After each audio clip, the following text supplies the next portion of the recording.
Okay, so we're in test 88. That's the September LSAT, by the way. How many people took this officially? Anyone? Oh, okay. Oh, great. Well, then you have no idea what's happening. Section 1. This is the one that a lot of people got upset about on Reddit. Did you guys hear about that? Yes. So you do. Right. We know enough. All right. So my only advice is to do what we've been talking about, which means you set up the rules. You look for the floaters.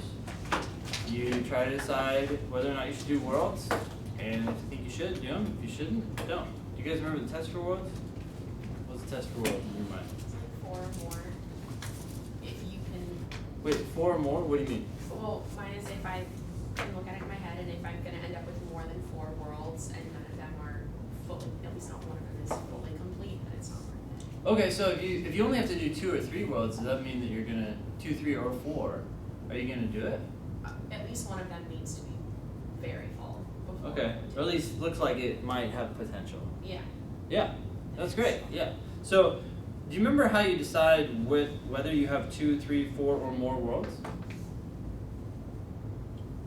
Based on the rules. Based on the rules. That's right. It's a little vague. Can you what are you looking If for? there's like an if, or yeah, if there's an if, you do. Okay, that's one. Yeah, if you have an if-then statement, right? Most constrained variable. Then you can get rid of that if-then statement by doing what?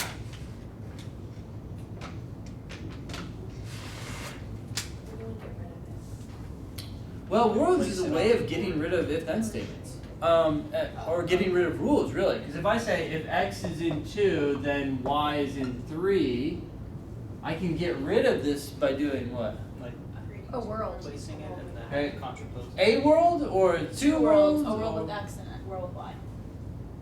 No. A world with X in 2 and without X in 2? There you go. Yeah. Yeah. So you say, okay, I'm going to create 2 worlds, one where x is in 2, and one where x is not in 2.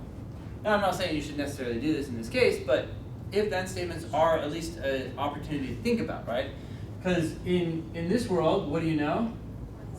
Y is in 3, and in this world, You don't know anything. you don't know anything, right? And so, because remember, if-then statements die when the if clause is not triggered. So Yeah. in the case, can you contrapose that first statement to also say that y can't be in 3? Where? Down here? Like if y is not in 3, then x is not in 2. Sure. So the contrapositive of this is if y is not in 3, then x is not in 2. But in this world, right, we don't care about the contrapositive because x is in 2, so we know y is in 3. Yeah. And in this world, do we care about this rule or this rule? I guess not. We don't, because here it says if x is in 2, then y is in 3, and we're like, well, x isn't in 2, so that doesn't matter.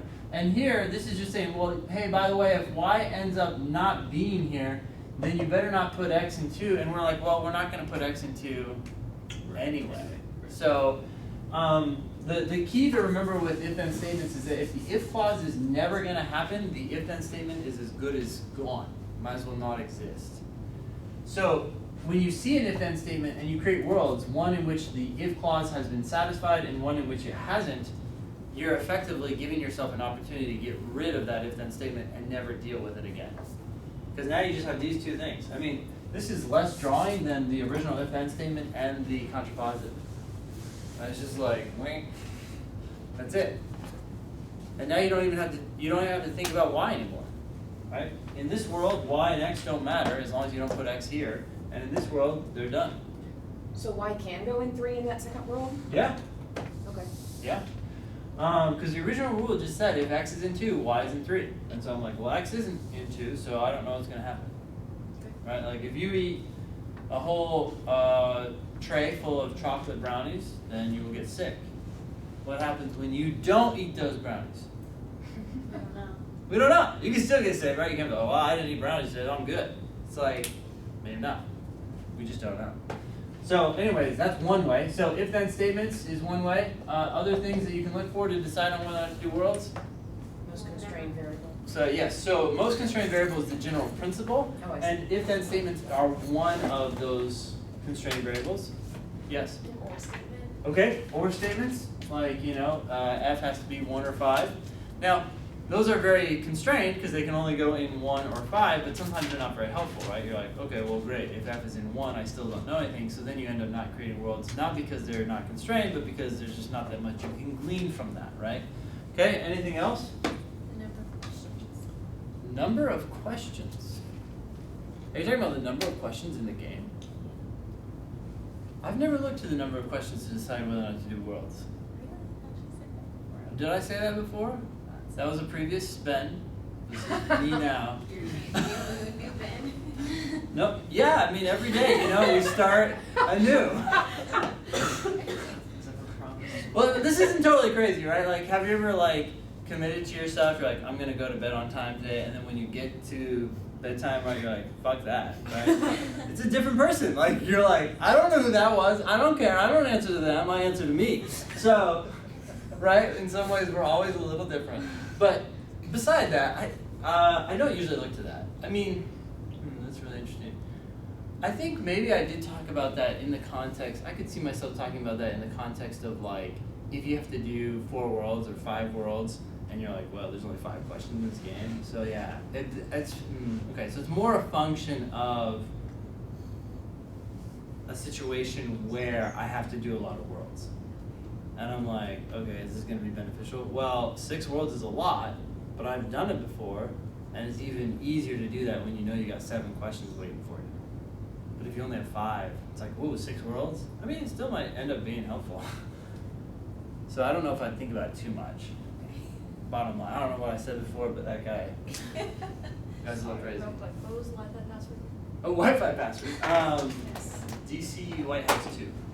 Okay. Any others? Yes. So in like relationships between variables, so like X has to go immediately before Y. Yes. Or So let's And say then, like like, LG, right? yeah. And So then blocks. there's a relationship between like G has to come before F, like something like that. Oh Like, yeah, and you can especially if create you sort of add chain. something on like that, it becomes Yeah. even more constrained, right? Yeah. But blocks, so if-then statements or statements, blocks 2 or 3 are very nice. Another thing is like, let's say it said there's exactly 2 between L and G. That's super nice. Basically fixed sets of things, right? Because they can only go in so many places. I'm trying to think what else is a good or statement or a good like worlds trigger. That's not as common, but sometimes like the number of people in each group. Like sometimes they say like, oh, group 3 has more people than group 2. And you're like, okay, and it feels like a lot of options, but if you start playing it out, there's only 3 options. Like either group 3 has 3 people or 4 people. That's the only way it's gonna work, given the other rules, right? So that can be something to look for. Okay, yeah, those are the main things.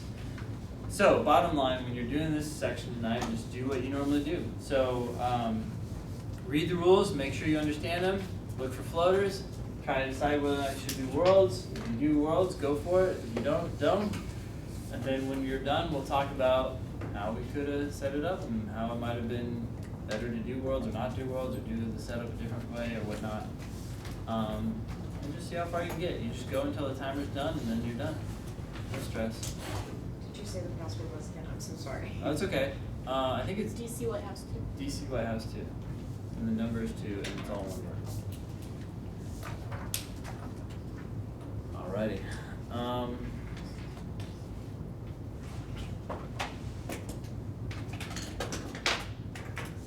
So 35 minutes. You guys are set. I'm doing it digitally. Sweet. Okay? Begin now.